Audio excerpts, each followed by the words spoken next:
And as much as you have to speak so that we don't disturb others. So yes, saying that we can take it forward. Shweta, I hope you are available to admit the any participants who log in, right? Yes, sir. I'm taking care of that. Okay, thank you very much, ma. Yeah, thank you. Can you see the presentation? Yeah, it's a screen sharing. Just a moment. Yes, yes, sir. Yes. Okay. Okay. Vinay, you can start.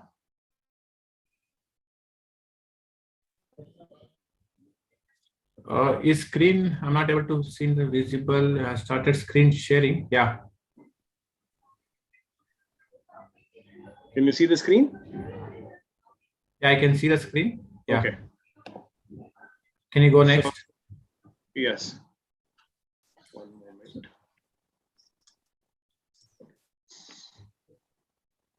One moment. The session would be more of an interactive session. Participants, if you have any questions, you can write on the chat. We can parallelly answer those questions also. And in today's session, we'll be touching upon the registration under RERA.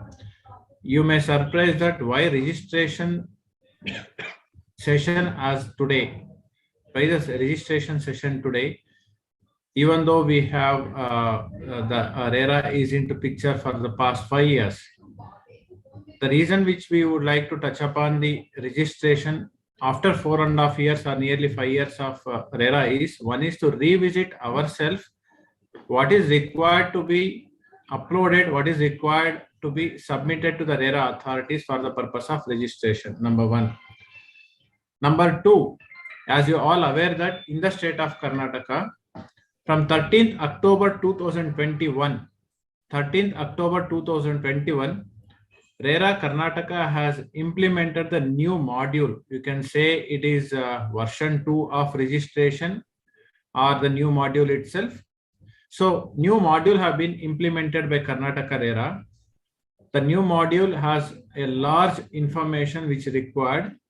Earlier, the information used to be in a consolidated manner. Now, under the new registration module, they asking the detailed information based on the survey number wise. Earlier, it used to be all, like if you have 10 acres with the 25 survey numbers, it used to be a single line item stating the information. Now, each survey number, each property number, each CTS number or each Khatha number has to be uploaded separately in detail. Having said, how important those information to be entered in the registration, we'll go through in the subsequent slides. Second, earlier we had we have options called pre-registration and the post-registration. Now authority felt now it is matured, the industry is matured, the professionals are matured, professions are aware of what is required for the RERA registration. They felt post-registration is not required. Let us put that as part of the registration. And if you see the background about why post-registration and the registration, initially when RERA was introduced, the information required to fill as part of the application was huge. In order to facilitate, in order to ease out the promoter and professionals, authority felt that very critical and important document would be collected as part of the registration module. Once the project is registered, the subsequent information can be collected as part of the post-registration. That is how initially it was discussed. And now after 4.5 years, authority felt that, okay, now let us take out the post-registration. Let's keep all the information as part of the registration module itself. So with that, from 13th October 2021, new module has been in place. New module is in place. And with that, let us understand, let us look into that. What is those additional module and how important is those module? And also what are the precautions we should take care while we fill up the details. And not only that, authority has also made it a mandatory and few of the documents and also information and we'll also look at those information and documents in detail. Second is a bank account. Many of you may have the doubt about the bank account. It may be operation or the name how the bank account to be opened. We'll touch upon the bank account directions. Then we'll look at the area statement. We have the engineer Poornima is here. She is one of the expert in RERA in terms of engineering and also issuance of costing or the areas calculation of area statement. I can say that one amongst many in Bangalore, Poornima is one amongst the very few that who knows about RERA, that too in terms of what is required under RERA. So she is with us today. And Mr. Suhail Ahmed, many of you must be knowing him, is there with us for the past 5 years and as a consultant at RERA Consultants. And he takes care of the legal aspects of the RERA. And he will explain various aspects of the documents which is required as part of registration. Second is various affidavits and undertaking that is also required under RERA. He will explain. And few other aspects which are very much important as part of the registration document in terms of legal aspects. We'll also look at that extension and compliances. You know, all of you know that why extension of end date required under RERA. And recently and in recent days, most of the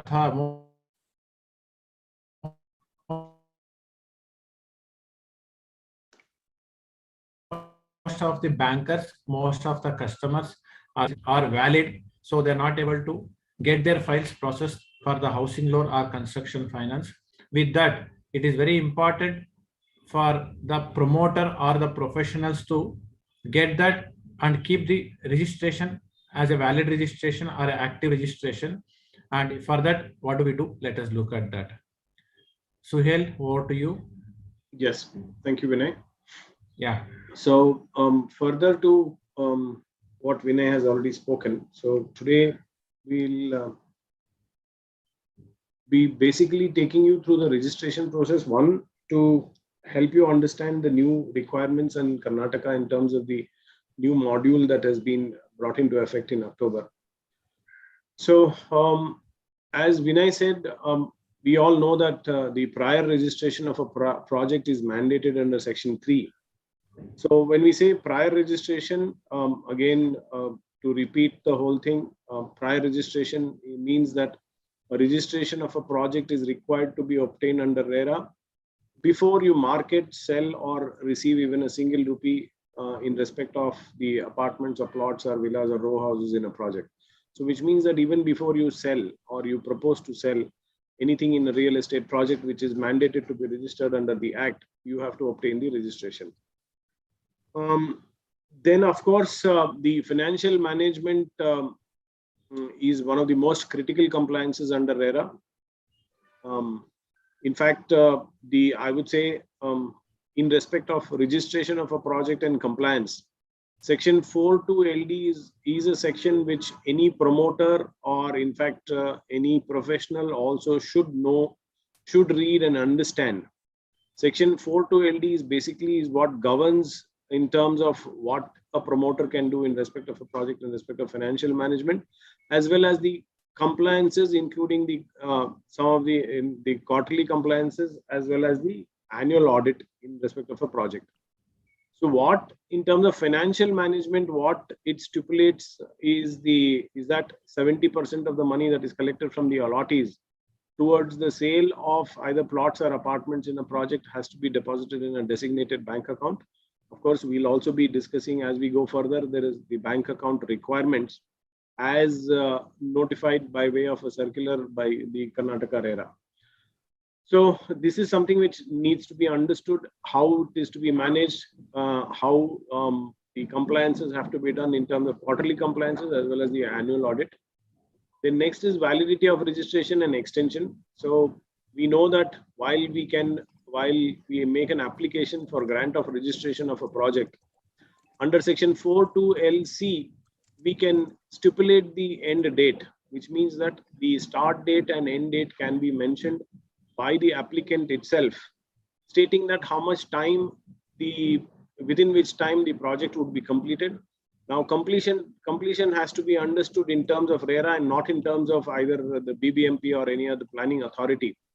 Because under RERA, completion means that 100% completion in terms of everything, that is, the development itself is defined under RERA.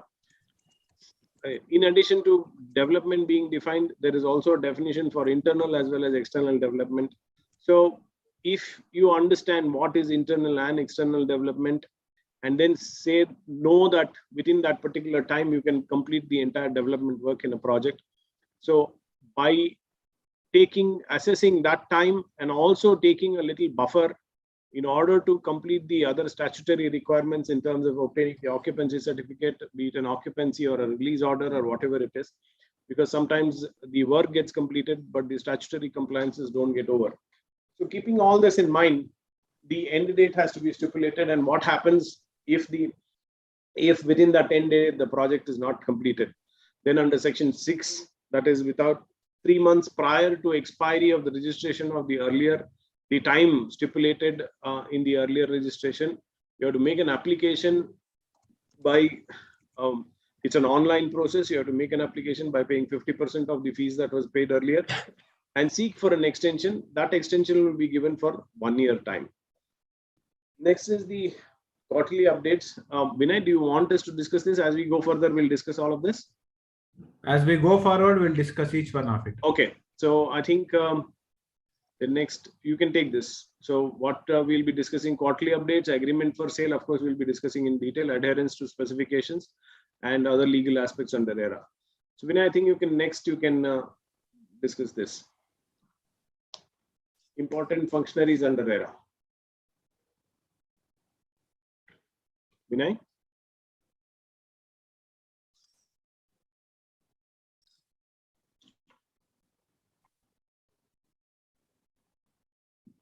Vinay, are you there? Yeah, sorry, some interruption. Looks like net is slow.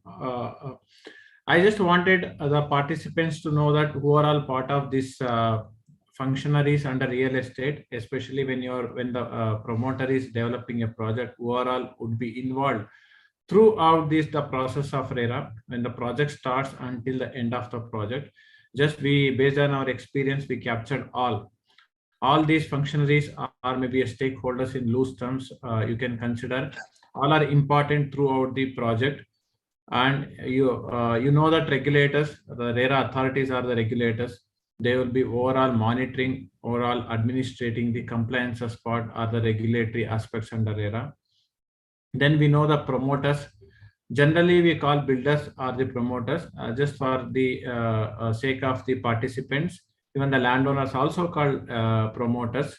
So under RERA, landowners and builders and developers are equally having the responsibility in terms of delivering to the end customer. Okay. However, in between landowner and builders, they have their contractual obligation of what landowner does and what builder does.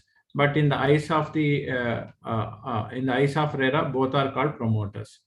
Of course, the agents, we call it as real estate agents. Section 9 and 10 of the Act very clearly mention about overall agents, what is their roles, what they should do, what they shouldn't do, and also what is the registration requirement under RERA. And just for your information, many of the state authorities also have made not only the registration of the agent, also they have a reporting mechanism for the agents also. Maybe in Karnataka down the line for a few months or few years, we can expect the similar implementations, similar regulatory mechanism for the agents also. Professionals, friends, professionals like a chartered accountant, engineer, and architects play a very, very important vital role under RERA. These professionals are very important, and without the professional certificates, promoters should not withdraw the money from the project designated RERA account. Friends, as recent as 2 days back, Maharashtra RERA has issued a public notice and also a notification stating that bankers should collect these 3 certificates from the promoter before they allow the promoter to withdraw the money from the project designated bank account. till now there were no specific guidelines, no specific requirement for the bankers to allow to withdraw the money from the project designated bank account. And Maharashtra is the first state to issue a notification stating that these 3 certificates are important. The banker should collect these 3 certificates before they allow to withdraw the money from the project designated bank account. Friends, what does that mean? That means to say that it is not only collecting and retaining the certificate should be handed over to the banker for the banker to release the money from the designated bank account. So many a time, based on our experience, many a time promoters were not collected these certificate from time to time, which is in proportion to percentage of completion of the project. Now those promoters should keep constant eye on what is their eligibility to withdraw the money from the project bank account, and based on that they should approach the banker for the purpose of withdrawal. So of course this demand was demanded from the customers or the home buyers group since some time, but Maharashtra has implemented at this point of time. As such regulation is not there in the state of Karnataka. Hope so in the future this may also become reality. Okay. Then the bankers, you know that bankers also play a very vital and important role under RERA. They ensure that number 1, housing loans or any customer loans would be released only if the project is registered. Number 2, construction finance or the project finance would be given only for the project which is registered under RERA. Number 3, in case of any takeover of the project from one promoter to another promoter, if the project is RERA registered, and what is their role as a banker while they take over, whether they have taken sufficient, whether the takeover of the loan is with the knowledge of the customers or allottees who are already entered into an agreement for the respective units. So bankers also play a very vital important role under the Act. And the lenders and financial institutions, as you know that, like people who have lent the money, it may be NBFCs or it may be the NCD debentures or it may be any construction finance. They should also look at what is the progress of the development and how much money to be released against the project. This is one of the recent case which we were representing, where lenders were released the money in excess of the progress of the project. Say an example, 20 crore rupees project got 100 crore rupees sanction for the construction finance, and as per the sanction it is very clear that the sanction would be made based on the progress of the completion of the project. It is so happen on the ground, on the reality, 20 crore is the total money which is spent by the promoter for the purpose of project development. However, lenders have released 40 crore rupees against a 20 crore rupees of work. Now the project is struck and all allottees are filed a complaint before the authority, and now authority is questioning the banker, how did you release more than what is meant, what is progress, what is really on the ground which is a progress. Now bankers has no clue at this point of time. So now it is utmost important for all the lenders to look at purely based on the progress of the project, money should be released. Lenders should release the money for the purpose of the project. If the money is being released and if the money is not utilized for the purpose of the project, and lenders would be very difficult to claim their money back unless the money is left out in the project in case of a stuck project. Next, you know that adjudicating officer, appellate tribunals, like is part of the functionaries in case they hear the complaints of the either the promoter or the allottees.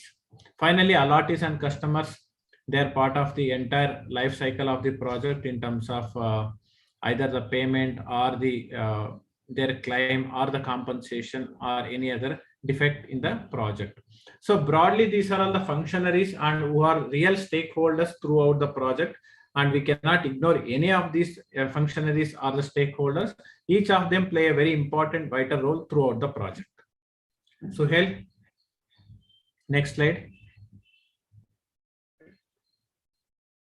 So just to add to the stakeholders, I think we are forgetting the legal practitioners also here, because currently now under the rules, it is mandated that the title report in respect of a project land be also furnished. So far, I think it's not been made as a mandatory document, but many promoters are uploading it. However, the sale agreement that is notified under the rules now as the Rule 8A, with the insertion of Rule 8A on 12/6/2020, it becomes now mandatory to draft the sale agreement in accordance with the format that is notified now. So in fact, the authority is now insisting that the draft be exactly in accordance with the rules as notified. So certainly the drafts that need to be filed in terms of the agreement drafts, the sale deed draft which has to be uploaded, as well as the allotment letter that needs to be uploaded, this certainly would need the assistance of a qualified legal practitioner. In fact, the rules mandate that the title report should be from an advocate who has 10 years experience in real estate, in the real estate sector, should issue the title report, and that title report is required to be uploaded. So, and the authority, as we have seen, is also looking keenly or in a very detailed manner in terms of what are the drafts that are being uploaded. Yes, next. Go next. Yeah. So the project life cycle, yes. Go ahead, Vinay. Yeah. So this is a very interesting slide. If you know what happens in a real estate project, under RERA and also as a practice, it has been captured such a way that like easy to understand and easy to appreciate the entire life cycle in relation to the RERA. First thing is preparation. You all know that like a business plan, due diligence and feasibility in terms of the financial feasibility, in terms of the marketing feasibility, in terms of any other feasibility for the purpose of project itself.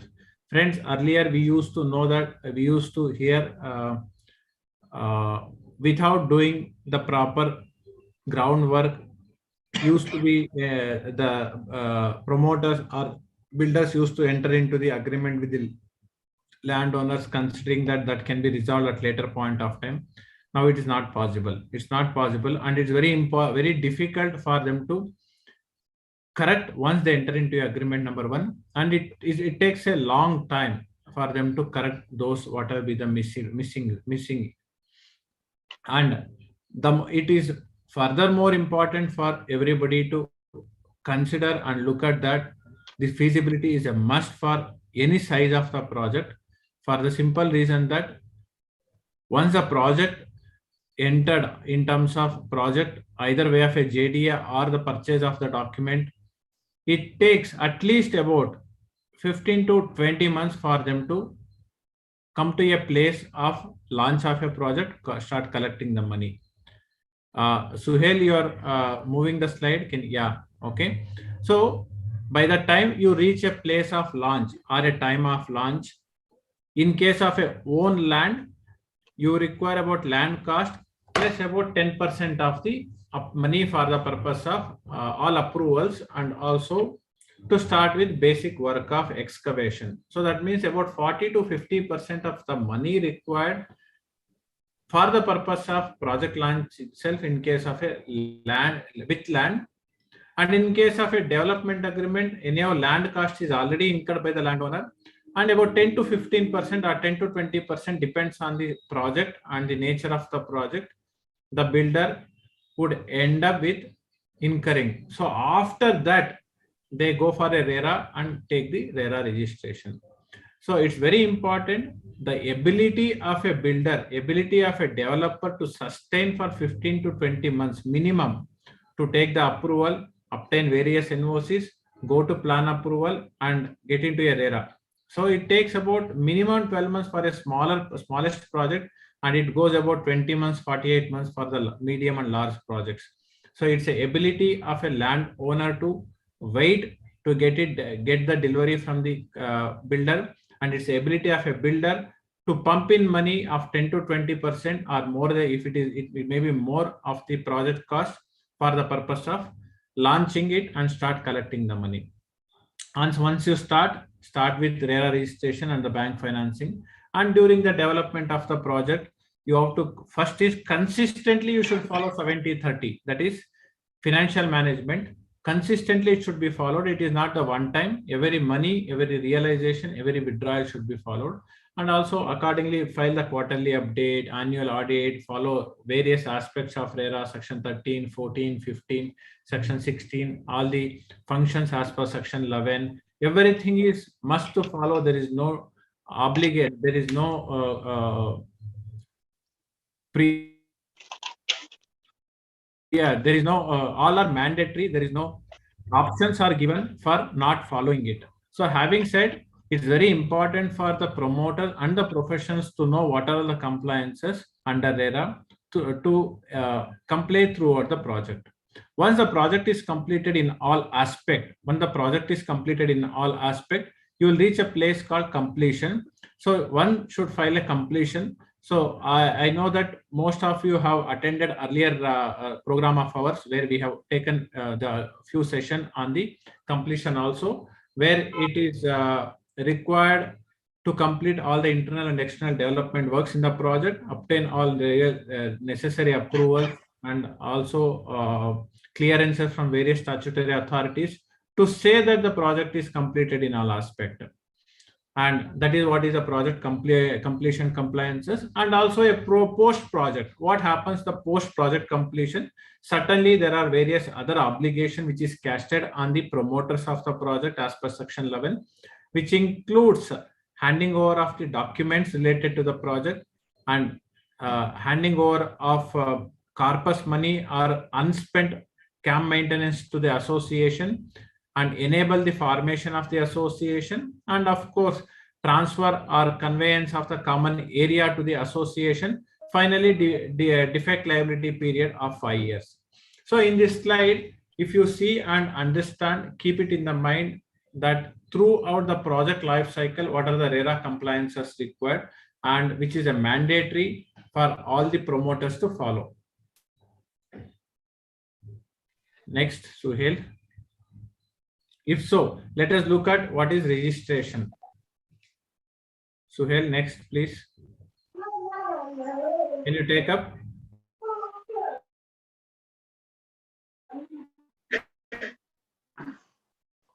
Yes. So now, coming to the most important topic, the registration of a real estate project. Now, once you register the project under RERA and the registration is granted, what becomes available for public viewing on the RERA portal are all of these. And also, these are all the documents that are required now under the Act as well as the rules, and also as per the module that is now enabled by the Karnataka RERA in order to file an application. So first and foremost is that for a real estate project to be registered, so you must all know that which real estate project is required to be registered. So just to refresh your memories, any project where the project land is more than 500 square meters, that's about 5382 square feet, or where the project in case of a constructed building, if it is more than 8 apartments, that is more than 8 units, if it's a commercial building or any other building. So these are the projects which require registration. So for the purpose of registering a project, you should have the approvals, primarily the building plan approval and all other applicable approvals, including the NOCs. If it's a project which mandates that you need to have a KSPCB sanction, you need to have a KSPCB sanction, you need to have a water sanction. So all those are mandatorily required for you to file the application. So while you are preparing to file the application, make sure that all approvals are in place, because if there is anything, if any of these approvals have not been obtained and you make the application and then the query is raised by the authority, then you will have to go about obtaining this, and which will consume some time. So which means that you will lose time and the registration itself gets delayed. Then in terms of mortgage, if there is any mortgage, the details of the mortgage is required to be given. Area statement is a statement in case of a, let's say if it's an apartment project, You know that what is defined under RERA is the carpet area. And in addition to the carpet area, we have the exclusive common area and common area. So you should, for each unit, now let's say that if there are 100 units, you are now required to give this area statement, giving the details of the areas, that is the carpet area, exclusive common area, and the common area for each individual unit. And in case of a plotted development project, the dimensions of each plot is required to be given in terms of the measurements. So if the number, we have seen about projects where there are 300, 400, 500 plots. So the details of each of these plots are now required to be given. Next is the estimated cost of the project. The authority is getting into technical aspects of how you give the estimated cost of the projects, and in fact it is insisting on the certificates to be obtained from the sub-registrar to certify that the land cost given is proper. So when you are giving the estimated cost, as we know, is already defined in the rules. So as per the rules, you are now supposed to give the land cost as well as the construction cost or the development cost and the total cost. So we know now that the module being extensive, these details are to be inserted in more than one place. So make sure that in all of the places the same details are given, because we have seen that details in one page is different and another page is different. So there is a difference in the estimated cost, which will again lead to a query being raised saying that why is there a difference in the cost that is given in one place from the other place. So coming estimated cost, make sure that if the land cost is being given, and if it's a recent purchase, then of course you can rely on the consideration that is shown in the sale deed or any other document that is executed conveying the property to the promoter. And if it is not a recent transaction, even in case of a joint development, if it's not a recent, if it is not a recent transaction, or if it's a joint development, then the promoter would give the guideline, the present guideline value of the property, that is the entire project land, and you'll have to substantiate it on the basis of the notifications that are issued by the Department of Stamps and Registration.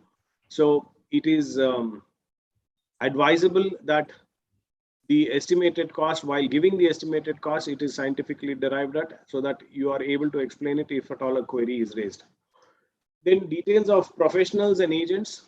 When we say professionals, we have to give the details of the architect, the structural engineer, as well as the chartered accountant while making the application.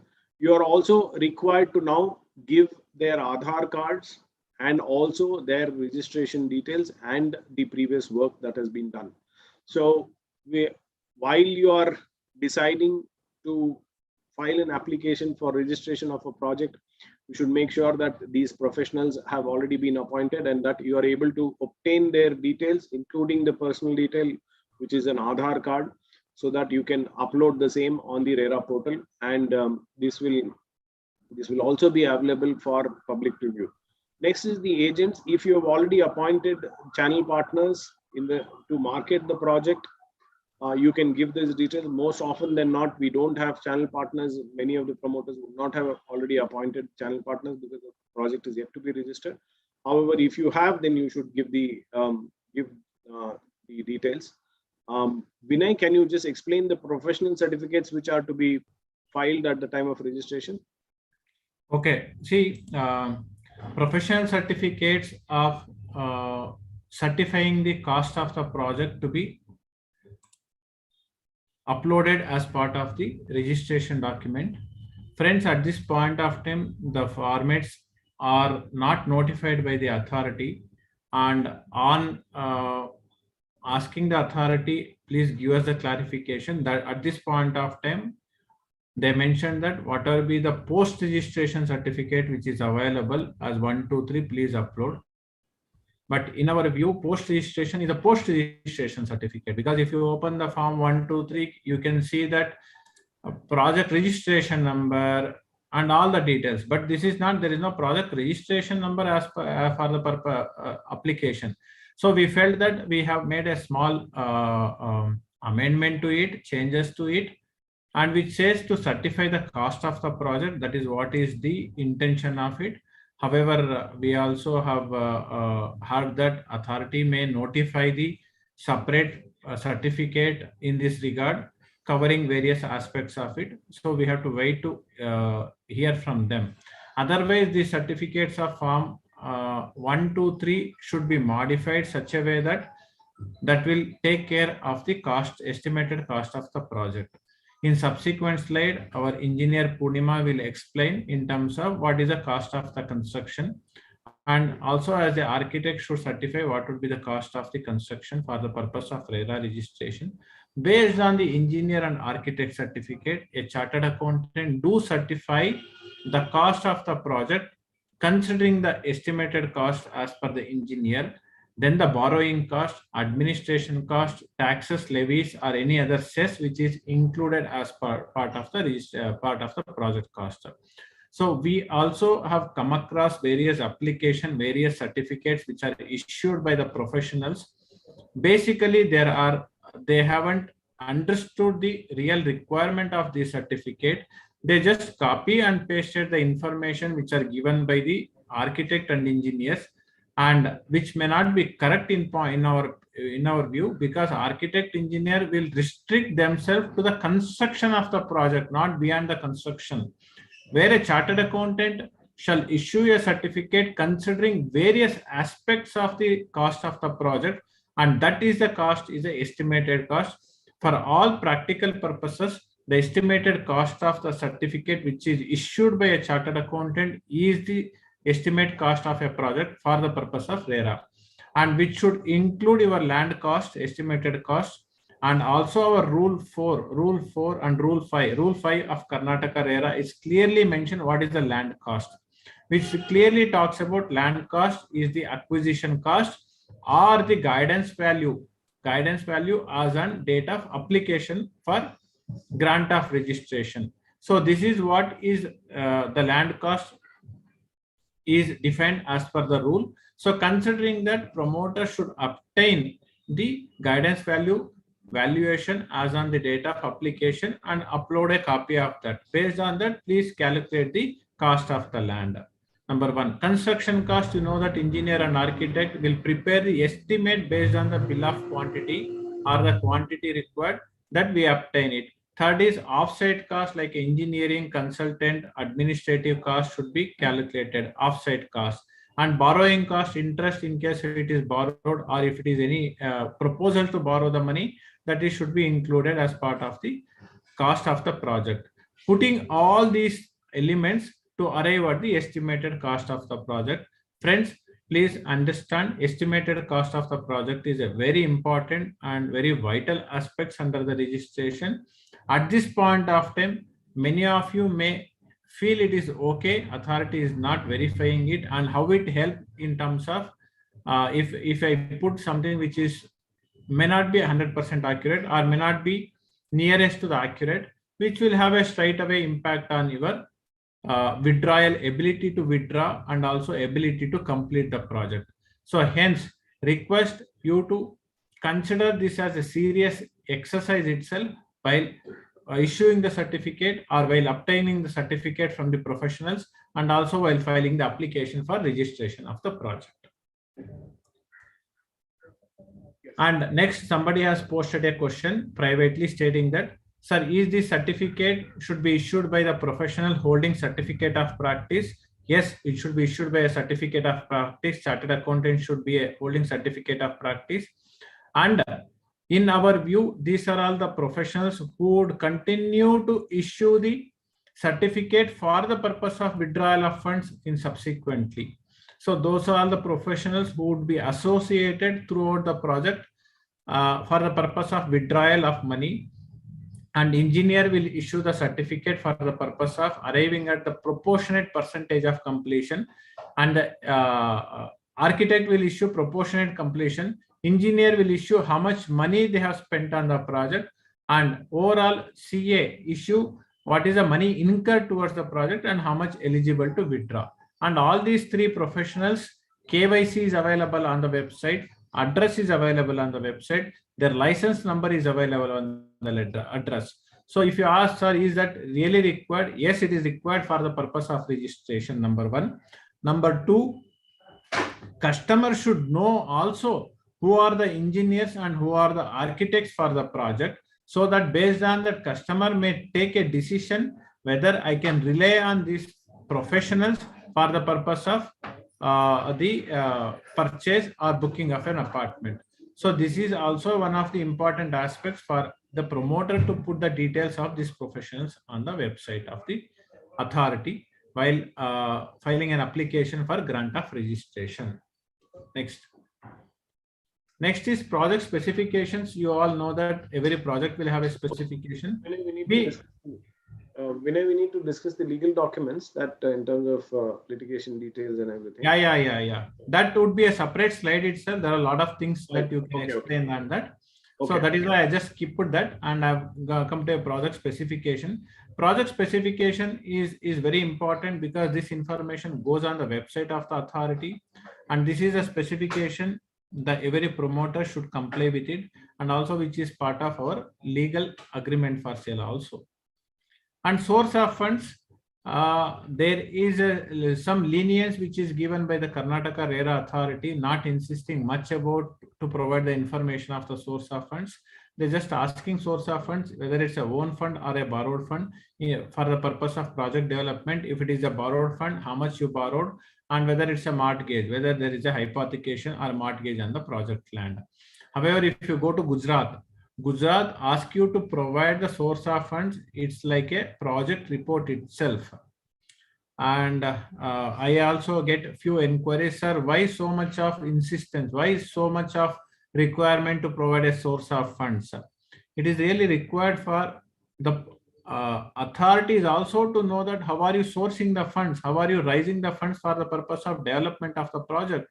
Are you completely rely upon the sales which is generated through the customer, or any borrowings you will make, or how much you internally, how much developer will invest the money into the project? This is what they would like to know. And also subsequently customers also should know that what is the ability of a promoter to bring his own money for the purpose of completion of the project.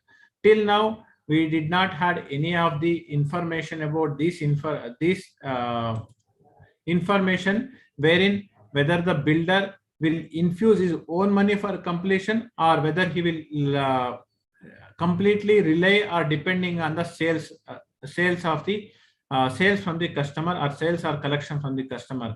That gives little bit comfort for the customer to know that what is the source of the funds, how the project would be completed. Consider for whatever be the reason, developer could not able to sell the way that he has planned, the way he is budgeted, the way he is projected, then the project would be for them. For the customer, it would be difficult for them to get their apartment or a plot or a villa to be delivered within time without having a sufficient cash flow. So this would be the one way to look at that, what is required for the promoter and how promoter raise the funds for the purpose of completion. Yeah, next.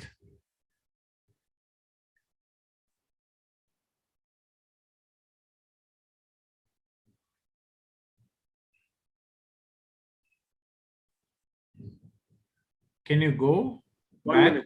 One minute. Yeah. You've gone to last page. Long way to go. No, something it just went away. Yeah. Can you see it now? Not really. One moment then. Can you see it now? No, still I'm in the thank you page. At least for my system, I don't know about other system. Yeah, now it's moving. Just hold on. One moment. Yeah. Can you see it now? Yeah, thank you. Yeah. Is it a full screen? Yeah, I can see the screen. Perfect. Yeah, full screen is there. Yeah. Okay. Yeah, thank you.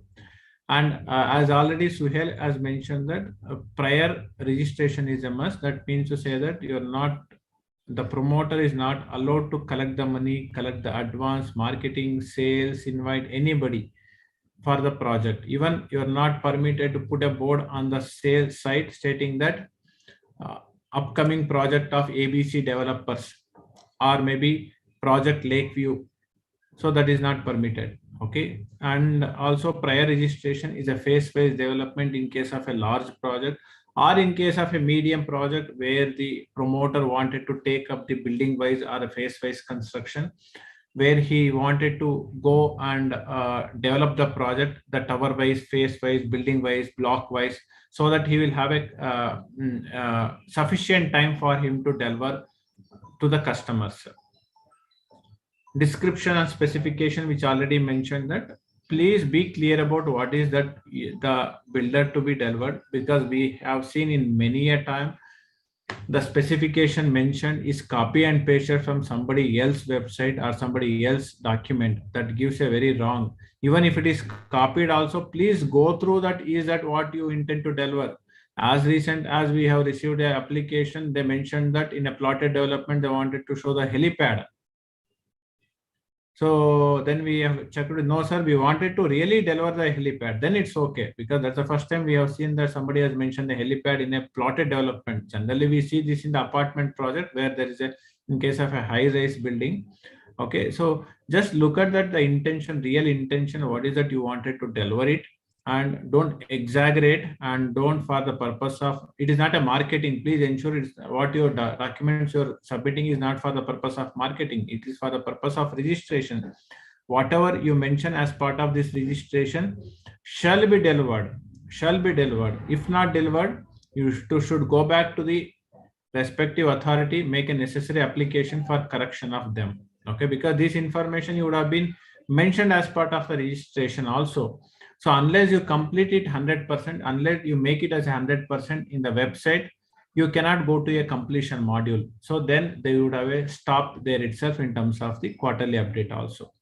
Project end date, we'll share you in terms of the subsequent slide for the extension module. Project estimate cost already have explained to certain extent, which is nearest to accuracy. I know that it's only estimate, it is not actual. So estimate cannot be a 50% or 75% variance. It may be a 5% or maybe a 10% or maybe 20% also, if you're able to substantiate that the estimated cost varied 20%. We have seen the extreme cases of 20% less and extreme cases of another 20% more, where it was earlier, it was given to their some of the third party contractor, where contractor also had at about 8 to 12% in terms of their cost. Subsequently, company felt that will let us execute in-house. So straight away they saved about 8 to 12% of the management cost of the contractor. And other way, look at that, cost of the material has gone up. If it is steel, has gone up to the extent of 50 to 80% of the basic cost. So that also has been put for the purpose of increase in the estimated cost. And also a borrowing cost. Because of this COVID, I could not generate the sales, so I have to go for the borrowing. So borrowing has some cost, interest cost. So with that, there is an increase in the estimated cost. So nothing is prevent you for spending more or spending less.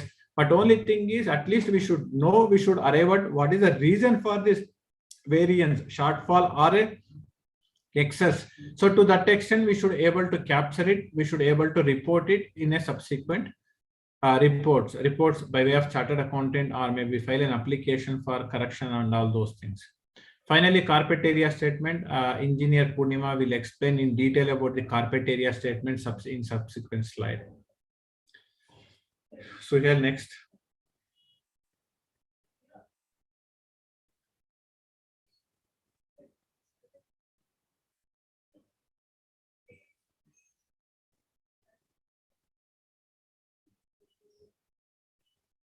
Vinay, can you see the next slide? Yeah, I can see the next slide. Yeah. Okay. Yeah.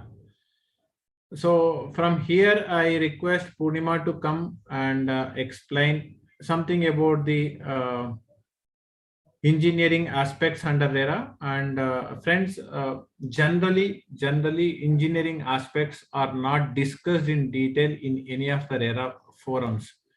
it would be more related to the legal, or it may be a financial aspects.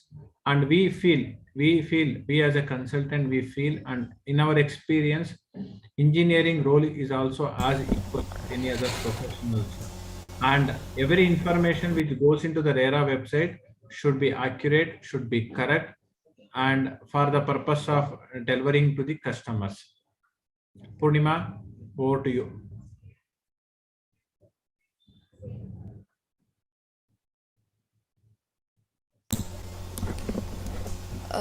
Thank you, sir. Hope you can hear me. Yes, ma. Yes, Poornima, you can Yes. go back. Yeah. Thank you, sir. So very good evening, everyone, and myself Poornima. I'll be explaining about the engineering aspects in RERA. So this, let us see what are the let us see the engineer who.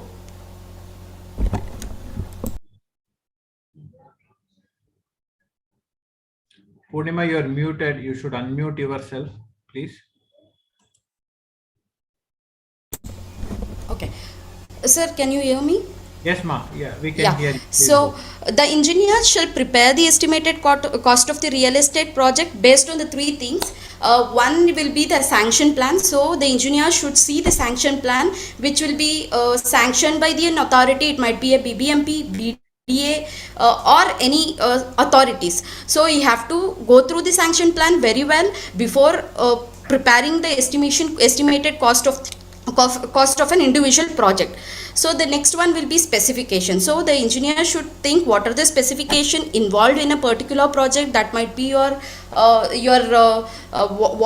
are the types of paints he'll be using, what type of cement he'll be using, or what is the steel things you'll be using. All these things, by keeping in mind, you have to prepare the estimated cost of a particular project. Then it comes, third one will be your amenities. So amenities will be your, if the particular project has a clubhouse, or if it has a swimming pool, or it has an other amenities which will be including in a particular project, he should keep all those things in his mind and then issue the estimated cost for a particular project. To be specified, the estimated cost will be only the pure construction cost. It will not be including your land cost, or it will not be included your approval cost. It will be purely of a construction cost. So the RERA Act also says, in 2B of RERA Act, it also says that estimated cost of real estate project means the total cost involved in the developing the real estate project, and which includes the land cost, taxes, tax, development, and other charges. So it says that it will be purely a construction cost. So next. Sir, can we move on to the next slide, sir?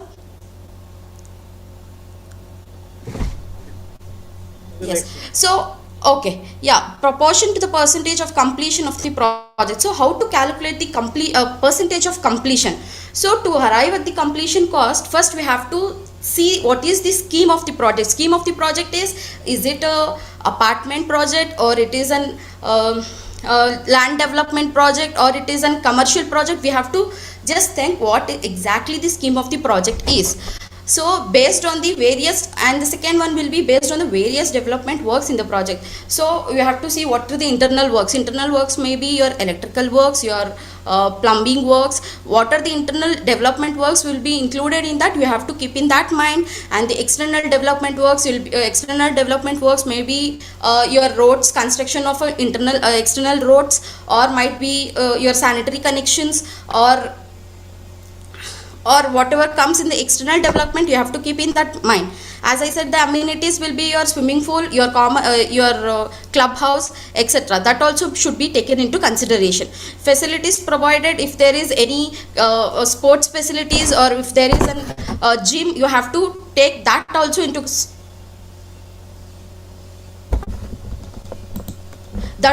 consideration to derive at the completion.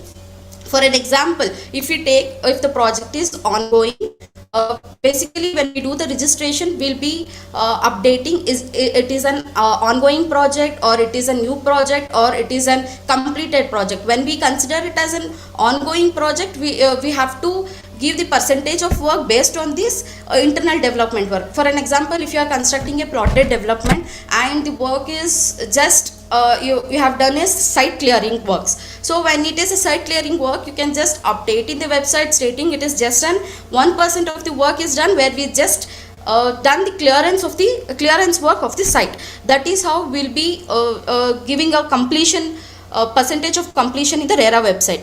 So when we take an apartment work, so if you say the apartment it has been, the site clearance work is done and the plinth area, the foundation work is done and the plinth area is done, and it's already raised for a slab. One slab is already raised. You can just calculate based upon what percentage the work is done. For an example, it is G+4. G+4, it is like ground plus 4 4 floors are there. So if you say only one floor is constructed, that is one slab has been laid, so you have to take into consideration what percent out of 100%, how much percentage of work is done. That is how you have to tell the RERA, or you have to enter into the website of RERA. So next slide, sir.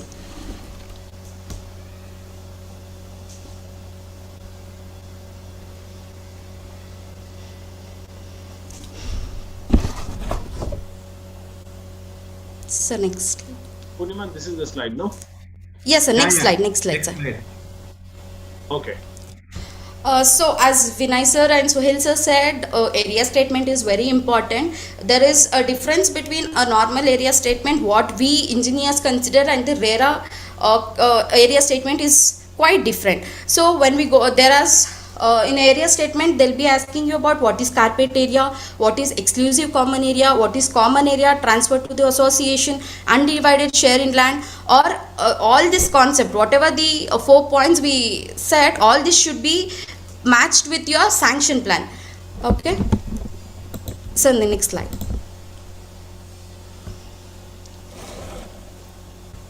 So when we come to the carpet area, the RERA under the section 2K of RERA Act also says that it is a net usable floor area of an apartment. So in a simple word, if I want to tell, so carpet area is defined as an area where you lay your carpet plus inner wall thickness. So what exactly the difference between a normal carpet area and the RERA carpet area is, in normally we engineers, we don't consider the internal wall thickness when we calculate the carpet area. But in terms of RERA carpet area, we'll be adding internal wall thickness. For an example, if you take namatra ivaga 800 square feet of carpet area idre, so I'll be talking in both in English and Kannada as well. Okay, so if you have 800 square feet of carpet area, so plus your internal wall thickness, just let us assume a 5%, that is 4-inch wall. So it will be the RERA carpet area will be 840 square feet.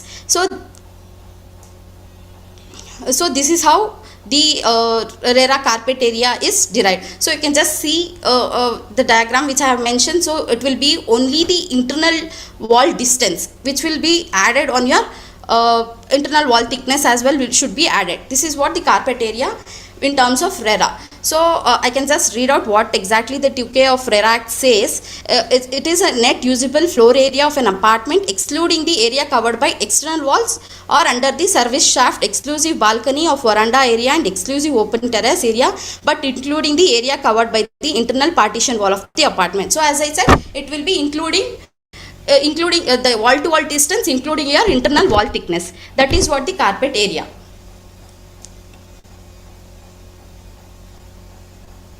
The next slide, Poornima. Yes, sir. So the built up area. So what exactly the built up area is? Built up area will be your carpet area plus your outer wall thickness, and also it also includes your balcony. So your built up area plus the wall thickness, the outer wall thickness will be your built up area, right? So next slide.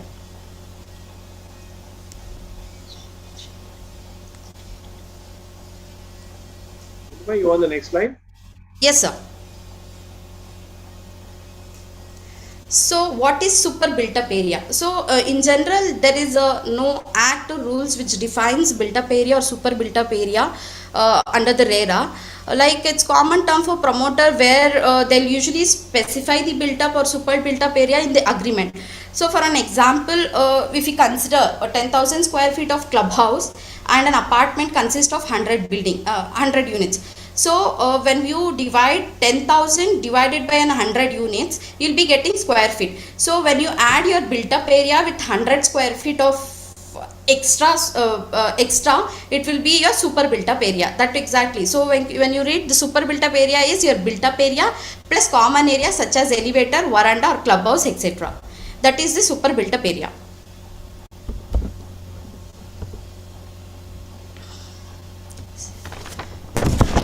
So apart from that, in an area statement, there is also there will be also a UDS, that is undivided share of land.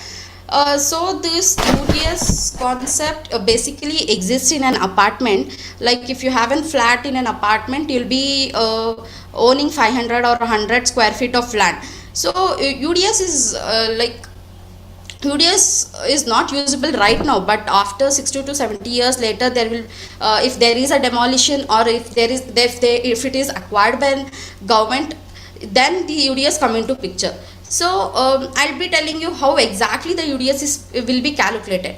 So we use a simple formula to calculate the UDS, where we will be taking into consideration your built up area. That is, built up area is for a single unit, and your total built up area, the total built up area for an entire apartment, the total built up area, and land area. So all these three things will be in your land documents. You can just easily get it from your land document. So when you the formula will be when you divide the built up area of one unit. So one unit, if let us consider it as 1000 square feet. So when the built up area of one unit is 1000 square feet, divided by if an apartment has 20 flats, if we consider 20 flats into 1000 square feet of built up area, will be arriving at 20,000.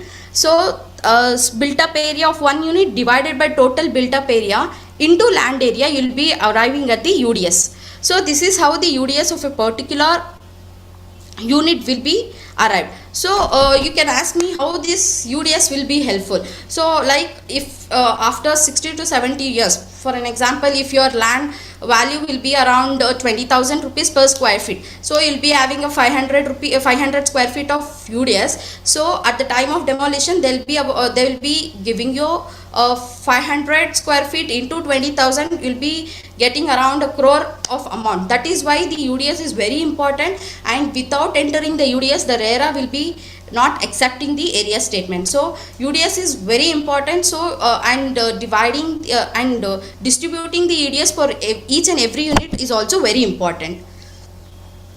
So next slide. So apart from this, we in the area statement we can also see the exclusive common areas of units given to allottees. So exclusive common areas given to allottees is your balcony. So it should be accessible. So exclusive balcony area is a thing where you'll be only a particular person or a particular unit people can access it and another can access it. That will be your exclusive balcony, exclusive common areas. And there will also be a common area allotted to association.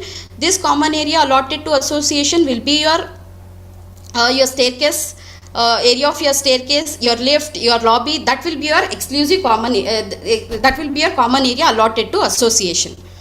So these are the pictures of area statement where you have to enter all the details into the area statement. So let us see how to prepare the estimated cost of construction. So in order to prepare the estimated cost of construction, first of all we have to prepare the BOQ. So BOQ will be a it is a bill of quantities where you will be arriving at how much quantity you require for a particular project.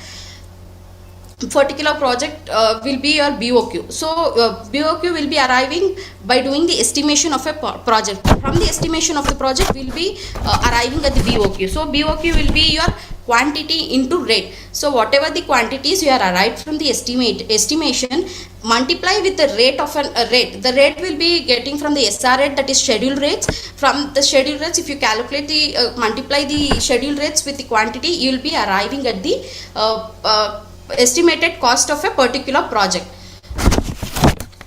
So this bill of quantity will also be included your material cost, your labor cost and direct cost. So bill of quantity, the complete estimated cost of construction will be purely material cost, your labor cost and other charges. So apart from this, the estimated cost, by preparing the estimation cost, we should also keep in mind the critical point where the material cost will be rising drastically. As you all know, in a few months back, the steel quantity has been raised drastically. So we have to keep in mind where the rate, whatever we have mentioned, should be fulfilled. If the rate increase drastically, we have to bear that also. So in that aspect, we have to prepare the estimation cost of the particular project. So next slide, sir. So what are the things which will be involved in the estimated cost? So first one will be pure construction cost. As I said, pure construction cost will be your material cost, might be material cost, that is your brick, your aggregates or your painting, whatever it comes, it will be in the pure material cost. And the labor cost will be your civil, whatever you pay for your civil things, for your electrical things and your plumbing things, your fitting and fixture, that will be around for the labor charges. That will be completely for pure construction cost. Then the amenities and facilities and its fixture. As I already explained, amenities will be your clubhouse, parks, pools, indoor games, outdoor games. You have to consider the estimated cost for construction of all these amenities. So your construction cost should include your amenities as well. So professional fees. Yeah, for an engineer you have to the professional fees for an engineer, an architect who gives an plan for your project, the project engineer, your site engineer, any other profession, that professional fees also should be included in the construction estimated construction cost. The cost of services, like for your electricity, you will be supplying an electricity for a particular building. That electricity charges, your water or borewell charges, your pollution charge, pollution control, that is STP and WTP, sewage treatment plant, that also should be included.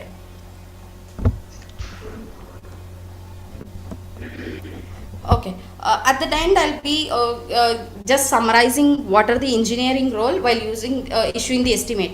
So while issuing the estimate, we have to keep in mind what is the scheme of the project. As I already stated, it is a land or construction, it is a land development or an apartment development project. We have to keep in that mind. Then we have to prepare the for that same plan, we have to prepare the BOQ and estimated cost of constructions. Please, I'll sincerely request all the engineers not to be casual while undertaking a job of issuing the certificates without knowing the details of the project. So to issue the certificate, you should have the complete interaction with the promoter to know what are the changes have been implemented or what are the material changes have they implemented. So to issue the certificate, you have to be very careful and you have to interact with the promoter. So at last, you kindly visit the project site before issuing the engineering or architect certificate. It will be the evidence for you when you issue the certificate. So please take a photo of a particular project, because when we issue the certificate, we'll be issuing the certificate in a quarterly wise. So when we come into the registration will be issuing only the form 2 and 3, which is architect and engineering certificate, where you'll be just putting only the construction cost of a particular project. When it comes to a quarterly update details, you have to issue the certificate based on the percentage of work which has been executed in the particular land or particular project site. So Please take a project photos in evidence to issue the engineering certificate.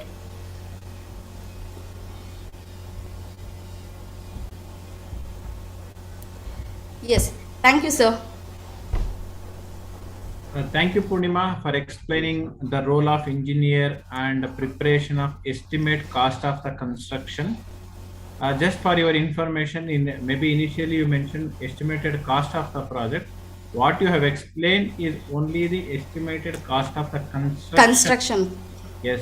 So maybe Yes, sir, in the yes. flow you mentioned as the estimated cost. It is only estimated cost of the construction. Thank Yes, you sir, so yes. much for bringing you, your sir. knowledge, bringing your experience to the our audience here. Thank you so much. Maybe please stay back. You will have some more questions. I think in chat somebody also has messaged some of the questions. If you're able to answer it, please answer them also. Thank you very much. Friends, Yes, sir. Thank you, sir. As Poornima has mentioned, it is very important to understand the scheme of the project, arrive and prepare the bill of quantity, and put the number of rate for that bill of quantity. Also add some percentage of escalation for the price, because to yesterday's cement price is not today's cement price. Obviously, there would be an increase in the price of the material overall. There would be increase in the cost of the services like a wages, labor, or professional service charges itself. We haven't seen there is a decrease or lower estimated actual cost compared to the estimated cost. Always keep it in the mind and add about 5 to 10% extra cost, considering the inflation, considering the normal escalation, considering the demand and supply in terms of the project cost. So having said, it's very important for every promoter to engage a professional to get this number, because we come across various certificate or information which is brought by the promoter. They say that 1 lakh square feet of the construction, they say 12 crore rupees is the estimated cost of the construction. When we ask them, how did you arrive at? Sir, 1200 rupees per square feet of construction, sir. That is why 1 lakh into 1200, 12 crore rupees. That is not correct, because unless the information which is the 12 crore rupees would be correct if the detailed exercise is done. If the detailed information has been captured by the engineer and including the BOQs, including the material for the purpose of material as per the specification. Unless you do that, the estimated cost of construction would always be a challenge, would always be a difference. There would be expected variance because of non doing that work accurately. Thank you. Thank you, Poornima. I will request Suhail to take the next slide, which is more about the legal aspect of it. Friends, as we all know that one of the important aspect under RERA is also the legal and ownership guaranteed throughout the year, throughout the life of the life. That means to say, if anything, any flaw in the title, any flaw in the legal ownership, then the customer or allottees having a right to go back and hold the promoter responsible for the in terms of claiming the refund. So this is what is the important to understand the legal documentation, legal title, and same thing is insisted by the authority now on the in terms of the flow of the title, availability of the reasonable documents on the RERA website. And if any of you have some difference of opinion why RERA should ask this information, where other states like Tamil Nadu, Andhra, Telangana, Maharashtra, those states are not asking, friends, this information is part of our act itself. Please read section 4 of the act. What are the documents which required to be submitted for the purpose of RERA registration, and those documents having collected from the authority under section 11, and it is the prerogative of the authority to publish whatever be the information for the purpose of public view. Hence, in the interest of the customer, in the interest of the industry, most of the documents related to this are published in the website.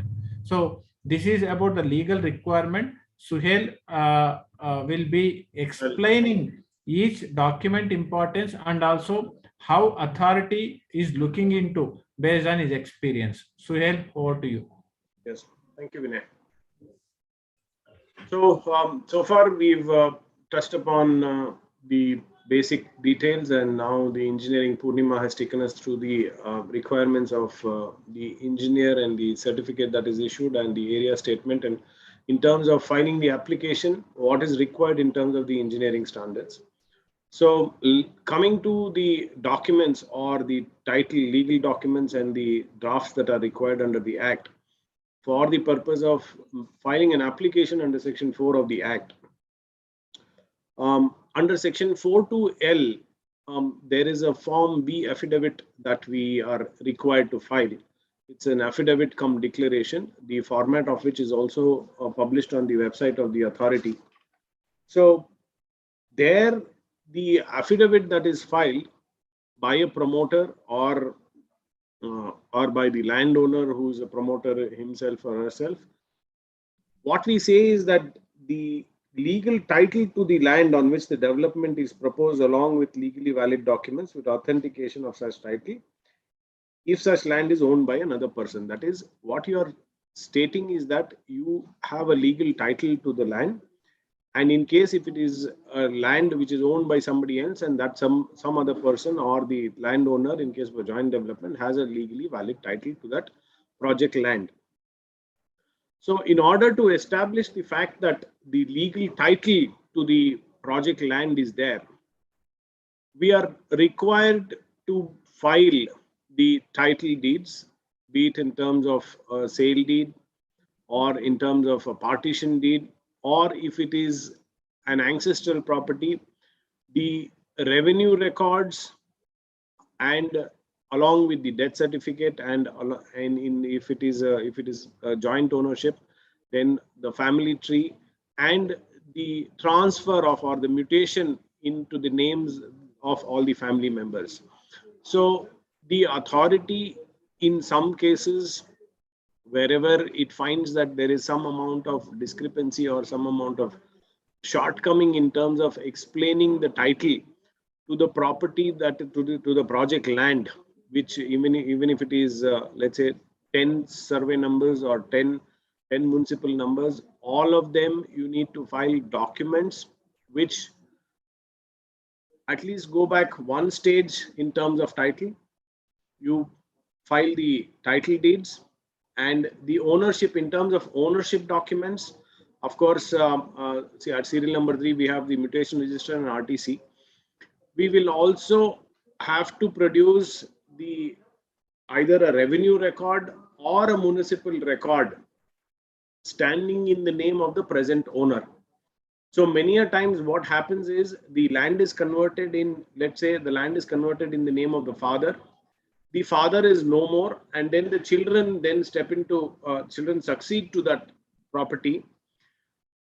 Since it has already been converted in the RTC, that is in the revenue records, the name that will reflect is the father's name, and that then there will be no further transfer in terms of the ownership in the revenue records to the son or daughter, or the remaining the successors to the father.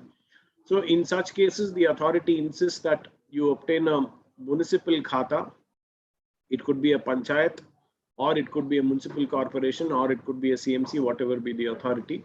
So there should be, along with the title deeds, there should be a document showing the ownership, that is in terms of the revenue or a municipal record. It is mandatory, so it has to be filed. The flow of title, as I said, at least going back one stage, we should make sure that the title deeds are filed, and while filing, we should make sure that they are filed in the relevant folders on the application, so that you don't file in respect of one survey number, another title deed is filed, so that care is taken. Then a mutation register extract and the RTC.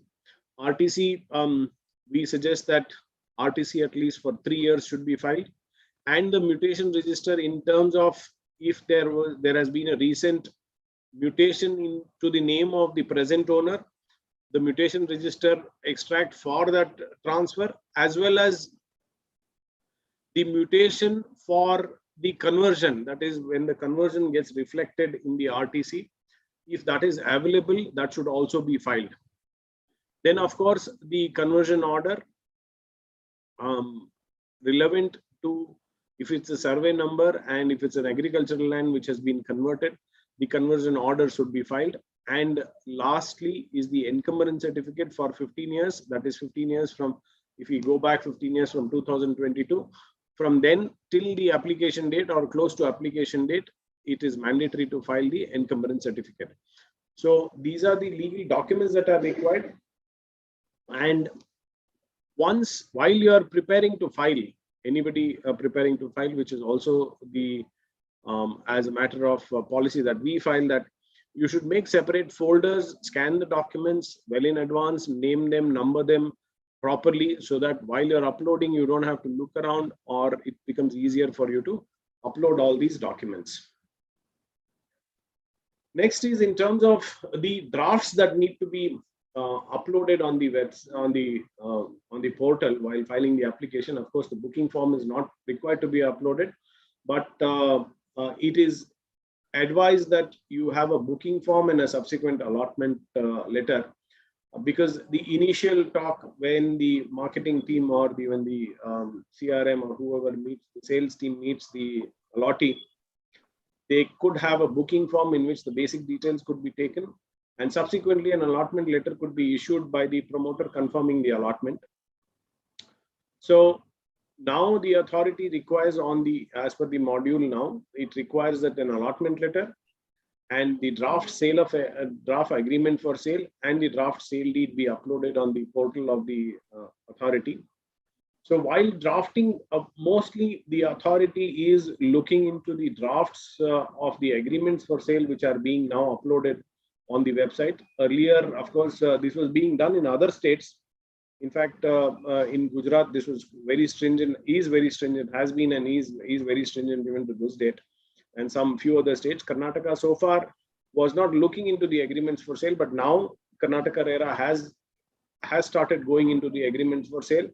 And if it is found that it is not as per the draft notified on 12/6/2020, so this is notified as the Karnataka Real Estate Regulation and Development First Amendment Rules 2020, wherein Rule 8A was inserted, in which the annexure A is the agreement for sale, which is notified. So if you are uploading, drafting the agreement for sale and uploading, and if you're making any changes in terms of the terms and conditions or anything else which is not as per the draft, it is essential now that you should either highlight it or specify what is the addition that is being made, and any such additions should be in line with the act. That is, it should not be opposed to the provisions of RERA. So you should make sure that that is done. So effectively, for all projects, the agreement for sale, which is to be uploaded on the website of the authority, should be as per the draft that is notified under the rules. Again, draft sale deed, yes, draft sale deed, it doesn't, because most of the terms and conditions are contained in the agreement for sale, and most of the enforcement that happens under RERA is as per the terms of the agreement for sale. The sale deed also should be as much as possible in terms with RERA. It should not contain any clauses or any other clause which is opposed to the RERA. And sorry, somebody started. Okay, so these are now mandatory, and you have to upload this. And for sure, if it is not in terms with the provisions of the Act, you will get a query and you will have to resolve that query, without which you will not obtain the registration. So make sure that first you draft it through a proper professional who understands RERA, and then make sure that it is in terms with RERA. So next is some of the affidavits that are required to be filed. Just now I mentioned that section 4(2)(L) A requires, ABC requires that a form B should be filed. Form B affidavit cum declaration.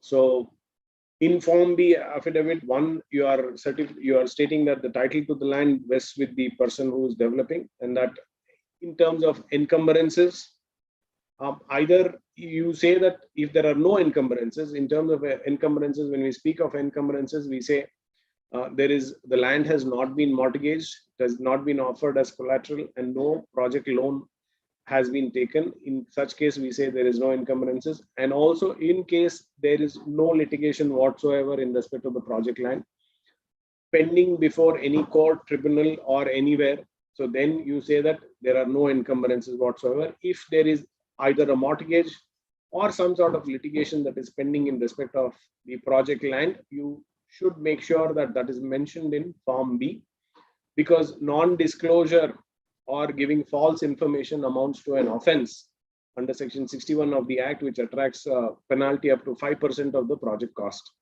So make sure that you disclose any encumbrances that are existing as on the date of filing the application. Let's say there is a suit in which you have received notice. You should make sure that if you have received notice and if you have entered, if as a defendant or as any party to that litigation, you have entered appearance before that court, which means that you have knowledge of that litigation. So make sure that you disclose that litigation in the Form B itself. Then the next affidavit, one is the Form B. Then there is another affidavit that is required to be filed under Section 3.1. So under Section 3.1, you file an affidavit, the format of which is also displayed on the portal of Karnataka RERA, wherein you swear to the fact that you have not advertised, you have not collected any money, and there is no violation of Section 3.1. So stating all of this, you prepare an affidavit, and make sure that these affidavits are on the requisite stamp paper and they are properly notarized. It should not be on a plain paper. Earlier, we have seen that many of the promoters have filed these affidavits on plain paper. It should be on essentially it should be on a stamp paper and duly notarized. So in Form B, while specifying the time for completion, sometimes we see that the promoters say that we'll complete the project in 48 months. That's not what is required, because the date which you specify in Form B will also be the end date that you specify in the application. So both should be the same date, and it should be in the date, month, and year form, and not in terms of the time that you require. It could be 48 or 60 months, whatever. Don't specify the number of months, but specify a specific date. Then in case of a joint development, the project being developed by virtue of a joint development agreement that has been entered into between the landowner and the promoter, an affidavit wherein both the landowners as well as the promoter execute this affidavit. Again, the draft of this or the form of this is displayed on the website of the authority, in which you say that both of you will be jointly responsible and you take responsibility in respect of compliances which are to be done jointly and severally. So that affidavit should be signed by the landowners themselves, because in some cases, by virtue of the power of attorney that is executed along with the joint development agreement, some of the promoters sign this affidavit on behalf of the owners. The intent of making a landowner sign this affidavit is to make sure, because the definition of a promoter includes both the landowner as well as the developer. So it is to make sure that the landowners as well as the promoters both to comply with the requirements of the Act and also fulfill all the obligations as regards the obligations of being a promoter with regard to the allottees. So this is the intent. So these are the. And then now, of late, there is also another affidavit. So there is a Form B, there is a Section 3.1 affidavit. In case of a joint development, there is another affidavit. And then there is also another affidavit which is to be filed to say that there is no litigation pending. So, so essentially there are 4 affidavits.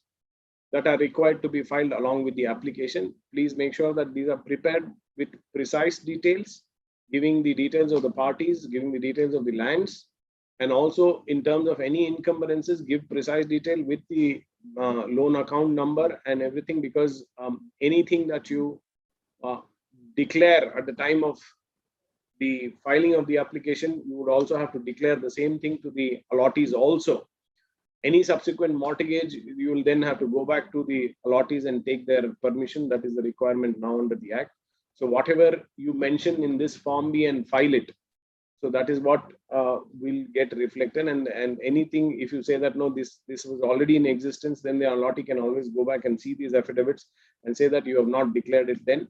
Now you have taken this loan without my permission, so it cannot be done. So anything could happen now. And now I'm sure that most of you would know that just about a week or two back, the Supreme Court has held that the charge of the allottee takes precedence over even the financial institutions, which means that the allottee is now supreme in case of a real estate project. So these are the 4 affidavits in addition to the documents that are to be filed, and also the title documents. So this I have already discussed, the agreement for sale as notified under the rules.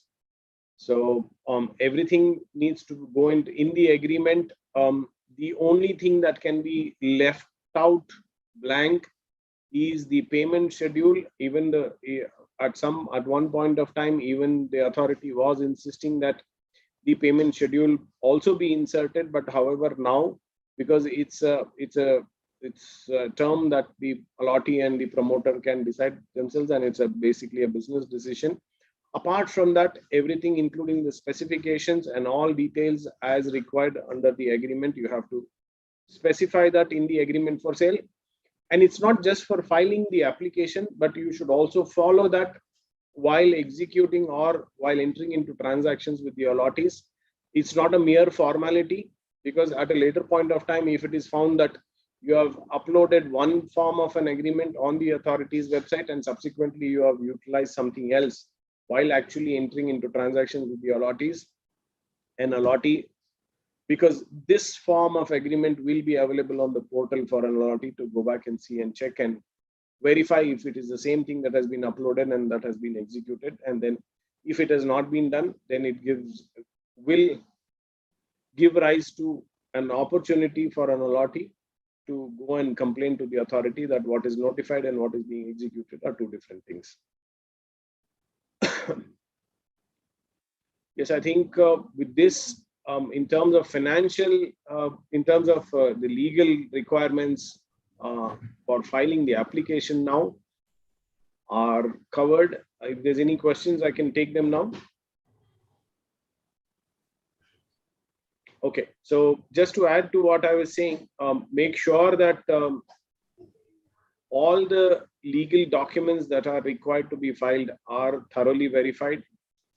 You put them in an order and make sure that they are filed in relevant sections on the application on the portal of the authority, and they are all complete and legible documents, not illegible documents. If it is illegible, make sure that you procure legible documents and only then file it.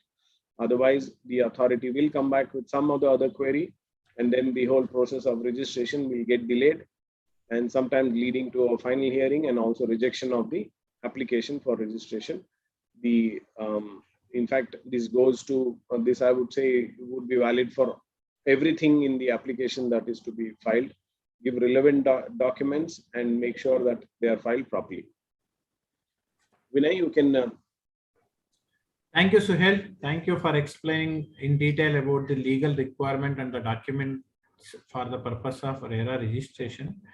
I just wanted to add a couple of things here. One is in terms of the agreement of sale, which is duly notified by Karnataka on 12th June 2020, stating that this is called Karnataka Real Estate Agreement for Sale Rule 2020, which is published and also notified on 12 June 2020. So with that effective from that date, this agreement which is notified is a mandatory, and every promoter of a project shall follow it. Having said, in recent days, authority is completely insisting and made it a mandate that this has to be followed. So it is important for the promoter of the project or the professional who are advising the promoters to know the paragraph, the content of this agreement and how it impacts their project.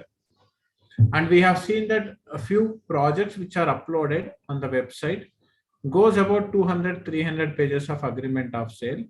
Of course, there is no mandate, it should not go 200-300 pages, but whatever be the agreement for sale, that should have a proper clauses, proper paragraph, and also the clauses which is there in the agreement for sale should be within the ambit of the RERA Act. One cannot travel beyond RERA Act. Example, we also example based on our experience, somebody says that refund in case of a cancellation.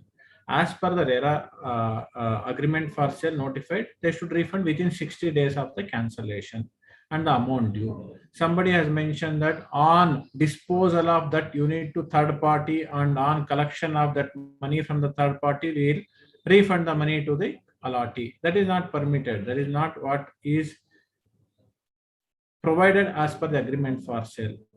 Somebody say that delay compensation 10 rupees per square feet per month of delay. That is not permitted. What is permitted under Rule 8A of the Karnataka RERA rules 2017? It is MCLR plus 2%, SBI MCLR plus 2%. That is what is permitted. So one cannot dilute the conditions or the compliances which is really required under the Act. So in order to facilitate, in order to help the authority to process your application, please look into the agreement for sale. Agreement for sale has a 33 paragraph. It is a 33 paragraphs, 33 clauses which are mentioned. My recommendation is, our recommendation, if you want to put any additional paragraph, additional clauses, please segregate under respective clauses, respective paragraph. Don't make 80 paragraph. Restrict to 33 paragraphs, and whatever be the relevant things, try to fit into the respective paragraph. Example, dispute resolution is the point number 33. Whatever be the way that the dispute to be resolved, mention in the para 33 itself. Don't create one more para under 33 or under 42, under 28 and include there. So it becomes easy for the authority to vet, validate, verify your agreement for sale. Otherwise, you will get a notice stating that please update or upload the agreement for sale in accordance with the rules notified, agreement for sale notified by Karnataka RERA, highlighting the changes, highlighting the differences, highlighting the additions you made, highlighting the deletions you made in the agreement. So to avoid all these things, please ensure this should be followed very strictly. So that is a few input from my end in terms of the agreement for sale. Having said, the next thing which we should look into the financial management. I need not to explain this financial management information to many of you. You have seen this over the period for the purpose of this RERA registration and also RERA compliances. Number one is account should be opened in a scheduled bank. Section 42 LD of the Act mandates the account to be opened in the scheduled bank. And what is scheduled bank? It is as per Schedule 2 to the RBI, which is clearly mentioned. Most of these nationalized banks are also called scheduled bank. Most of the private banks are also called scheduled bank. Please open the account in the scheduled bank, which is mentioned, which is available. And second condition is that scheduled bank or that branch that you open the account should be in the state of Karnataka or where the project located. Example, we have seen various projects where promoters are from Mumbai and their head office is there Mumbai. They open an account in the Mumbai and that account details are given in the Karnataka project. That is Bank Account Directions 2020, which is issued by the Karnataka RERA, January 2020, which is clearly mentioned that account should be opened where the project is situated. You open an account in Mumbai, but ensure that the home branch is there in the Bangalore, in case the project is in Bangalore. If the project is in Belgaum, give the Belgaum home branch as part of the bank account. So that is the second aspect. One should look into that. Then also they have given that bank account should be opened in the name of promoter name, RERA designated account for the project name. ABC Private Limited, RERA designated bank account for Lakeview apartment. This is how the bank account should be opened. And please ensure that nowadays banks are opening a RERA product as a 3 account, collection account, 70% account, and the 30% account. Even though money comes and months and deposit in the 100% collection account, however, for the purpose of RERA, one should give the 70% account for the purpose of RERA. That is section 4.2 LD of the Act. So this is a very important aspect. Remaining thing is, you know, that minimum 70% should be deposited in accordance with the section 4.2 LD. Already we have seen that professional certificate is required to withdraw the project, withdraw the money, and that money should be withdrawn in respect to proportionate to the percentage of completion of the project. That's very important. Many of you, of course, somebody has sent a message now itself, Mamta has sent a message. Many of you may have a doubt that, sir, is the landowner also required to deposit this 70% to the designated account? The answer is yes, yes, yes. There is no second opinion on it, but it is difficult to accept it. Difficulty to convince the landowner.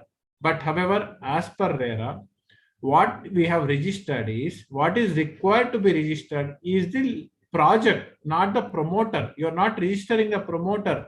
What we are registering the project. When we register a project, all the units under the project comes under this registration. All the money which is realized from the allottees in accordance with the section 4.2 LD, it should be deposited minimum 70% to the project designated account. In Karnataka, we do not have a separate account for landowner, separate account for the developer. We have only one account. That one account is for the purpose of project and project realization, whether it's a landowner money or it's a developer money, 70% should go to the designated account. And having deposited 70%, please ensure this money should be withdrawn based on the percentage of completion. Once withdraw, you can give it to the landowner, or the developer himself can retain it. But for the purpose of deposit, it should be deposited in the RERA designated bank account. There is no second thought about it, no second opinion on it. There is no different accounts are permitted under RERA. And we have seen and observed that few of the promoters have filed the application to the RERA authorities, permit them to have a separate account for the landowner. Authority is not given any, at least to our knowledge, they have not permitted them. And because Act itself is not empowered the authority to follow that. And you may have I know that it's a very challenging to convince the landowner, very challenging to convince the landowner. If you read the Bank Account Direction 2020, which is issued by the authority, which is very clear that the responsibility is on the builder to collect the information from the landowner and submit those information to the authority on the RERA website. And please ensure, this is very important, we should, the promoter, that means the developer, should communicate this aspect to the landowner, stating that money deposit into the designated bank account is a mandatory as per the Act. And they cannot take the shelter that I'm a landowner, why should I deposit it? Otherwise, the builder will get into a problem. Builder will get a slap on a notice. Builder will get slap on a penalty of it. However, it is important at the time of entry into a joint development agreement, enter into a MOU. It is very important for the promoter, the builder promoter, to communicate, convince the landowner in case of a area sharing agreement. Anyhow, sharing revenue sharing will not be a challenge, but area sharing agreement is very important to communicate and make them to agree. Based on that only you can enter into MOU. You cannot, landowner cannot say that I will not follow, it is not my requirement. Okay, so it is not permitted, and please bring that notice to the authority in case of the landowner who is not cooperative, not following these compliances. to protect the builder, themselves from the any penal provisions, because authority may direct the landowner to follow the RERA Act strictly. Okay, so that is the answer for that. Next is, when should I collect this certificate? Actually, RERA Act strictly reading of the proviso 2 to section 4 to LD, from time to time. If the withdrawal 10 times in a month, the professional certificate should be obtained for 10 times. However, generally, practically, it is not possible, and not all, it doesn't work in that way. The limit which is given by a chartered accountant, up to this much money can be withdrawn by the promoter. So same certificate can be utilized for the purpose of withdrawal. And in case if the withdrawal eligibility is in excess of what is certified by a chartered accountant, then go back to the professions and take the incremental certificate for the increased certificate from the professional. Generally, it may not happen unless in the current situation, current market, unless the promoter could sell more than what is spent. That is what is the requirement. And somebody has posted a question. I think Prema has posted a question stating that, is the certificate issued quarterly basis is different than the money which is required for the purpose of withdrawal? No. Form 4 is a format which is required to be obtained for the purpose of withdrawal of the money, and the same format could be uploaded on the website of the authority on a quarterly basis. However, withdrawal capacity is not there, withdrawal eligibility is not there. In between, one certificate would be required to be obtained by the promoter. At any point of time, the withdrawal should be more than what is eligible to withdraw as per the chartered accountant certificate. So this is the very important, this is what is important on the compliances part. Section 4 PLD deposits, money is important. And also in terms of the withdrawal, we have mentioned, and also having withdrawn, this money should be utilized for the same project. It can't be taken out to use for other thing. What do you mean by utilization? If you look at the certificate which are mentioned in the charter, mentioned by the authorities, it only says incurred. What do you mean by incurred? That means the liability is created or the advances paid towards the project material procurement is called incurred. And mere incurred will allow you to withdraw it. Yes, mere incurred will allow the promoter to withdraw the money, but having withdrawn it, this money should be paid for the purpose which is meant for. That is, the 70% of the money is meant to pay to the project liabilities, which may be a current liabilities or it may be a loans or the long-term liabilities. This money should not be utilized other than for the purpose of project. Leaving the liability on the one side, like having withdrawn 10 crore rupees from the project, having incurred the money, and it should be paid to the suppliers of the material, wages, NOCs, and that and this. Not for purchase of one more land which is adjacent to the project. That is not permitted. The 70% is exclusively to be used for the purpose of project development. And this is the professional responsibility to ensure before they issue a certificate that this money has been utilized for the purpose of project only. And without that, please do not issue a certificate. If we issue the certificate, the promoter also responsible, and the respective chartered accountant who issued a certificate is also responsible in case of something which happens for a promoter for wherein development work is not completed while customers file the application for the complaint for the purpose of whatever be the reason, then professionals also responsible for their act of issuing the certificate. Next compliance is the quarterly update. Friends, you all know that quarterly update filing is a mandatory as per section 11 and also as per rule 15D, and failing which there is a penal provision. Penal provision under section 61 is any non-compliances other than section 3(4) will attract up to 5% of the project cost as a penalty. However, this being the quarterly compliances, authority has issued a circular in the month of September 20. August 15 they have issued one notice. August 31st they have issued a notice. September 15 they have issued a final notice along with the circular stating that in case of any delay in filing any of the quarterly updates, first month is 10,000 rupees and subsequent month, every month it will increase to 20,000, 20,000, 20,000. Example, somebody has not filed the return quarterly update for the December 20. That means now it's about 5 quarters delay. 5 into 20, about 1 lakh rupees. But however, first month is only 10,000. So effectively for first month 10,000, for remaining 4 months it is a 80,000 rupees. Total 90,000 is the quarterly update delay filing fees is applicable, which is very huge and which cannot be afforded by the promoter quarter on quarter non-filing it. Friends, please file the quarterly update in time to avoid any of the filing requirement. And more than that, if you're not filed this quarterly update, next project you don't get a registration. Authority is tracking that. If you do not file the quarterly compliances, if the promoter not followed the compliances which is mentioned under the act, promoter will not get the next quarter, next project registration, and which is very much clear. Authority is stating that if you're not complied with what are required for the earlier project, how can we expect that you will comply for this project also? Hence, they are clear that promoter will not get the registration for a subsequent unless the earlier compliances are taken care. So this is about the various compliances. Next is in terms of the extension of the project. Already Suhail has touched upon section 6 of the project. Suhail, can you brief about section 6, the extension requirement and the reason for the extension?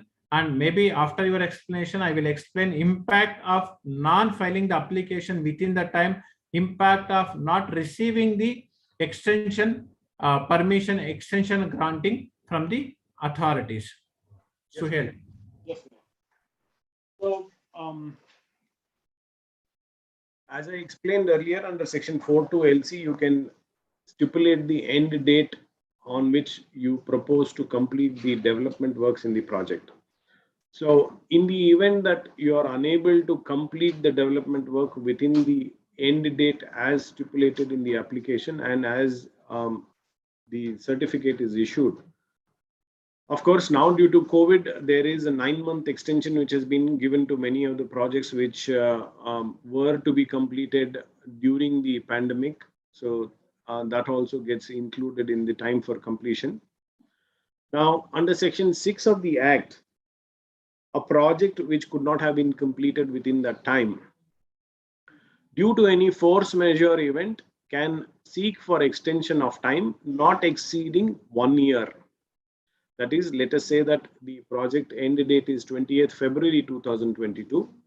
You will get an extension up to 28th February 2023. As strictly going by the Act, the extension can only be granted in case of there being a force majeure event, that is an act of God, because of which the project could not have been completed.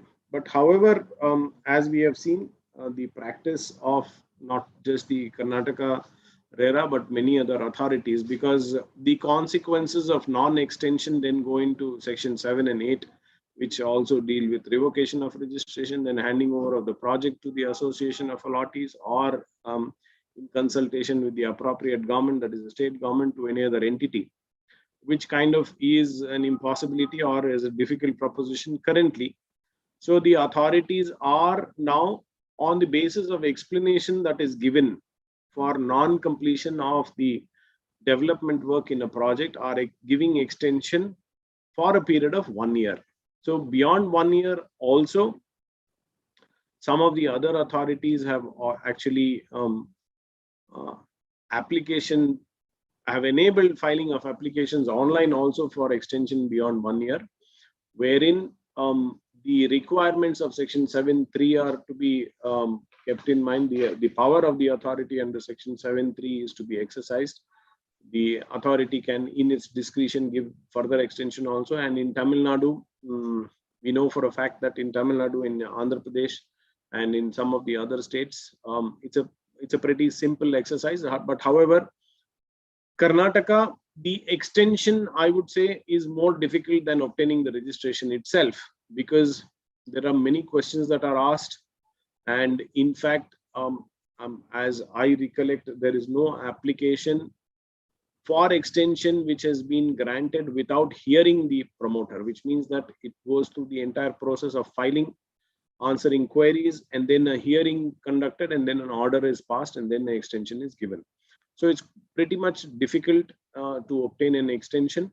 So this is the requirement under the Act, and the application is an online application. All the mandatory documents that are required to be filed for the extension. First year extension, of course, there is no 2/3 consent required. During the second year extension, if any further extension is to be sought, you have to keep it in mind that we may have to obtain 2/3 consent from all the allottees, which may in itself become an impossibility, because we are going back to the allottees after 1 year or 2 years of delay and saying that we need an additional year of delay. So first of all, while setting out the end date, you have to make sure that the end date is given properly. And then the application for extension itself, as per the Act, is required to be filed 3 months before the end date. So if it is March 31st, then you should have filed the application as of 31st December 2021. So however, it is not currently not being strictly sought for or asked for by the authority, but in future it may happen. So these are the requirements in terms of extension under Section 6 and the procedure that is to be followed. The fees to be paid is, if 5 lakhs you have paid at the time of registration, the fees to be paid to seek extension is 2.5 lakhs, which is 50% of the fees that you had paid at the time of filing the application. So this is what is all about the extension of registration, and there is a explanation that is to be given. It should not be very casual, because in the event your application for extension is rejected, then the next recourse available for you would be to file an appeal before the appellate tribunal and thereafter before the High Court. So if you have not clearly set out giving a proper explanation as to why you are seeking for the extension, then you will have difficulty in taking this application further and urging your grounds and bringing it before the real estate appellate tribunal and asking for any relief before the appellate tribunal. So make sure that whatever you file, be it the application also or the extension application, let it not be casual. Make sure that you keep in mind that it could also be rejected, in which event you may have to take legal recourse by filing appeals, in which event you have to substantiate what you have filed and why you have filed and what you are seeking. Yes, Vinay.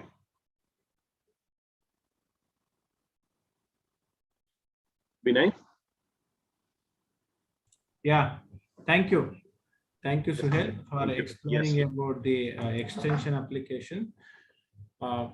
As mentioned, it is important to file an application 3 months before end date of the project. And if the extension is not available, it will have a multiple impact. One is for the purpose of marketing, because customer will come and see on the website of the RERA itself to see what is the validity of the RERA registration. If the validity is exhausted, which is completed, then it becomes difficult for him to decide to go with this project. So that is what is a one important aspect, number one. Second, because when he go to the housing loan for the purpose of purchase of this apartment or a plot, the banker may reject or may say that please get the validity of the registration, number 2. Number 3, the builder may also not get the funds for the construction of the project.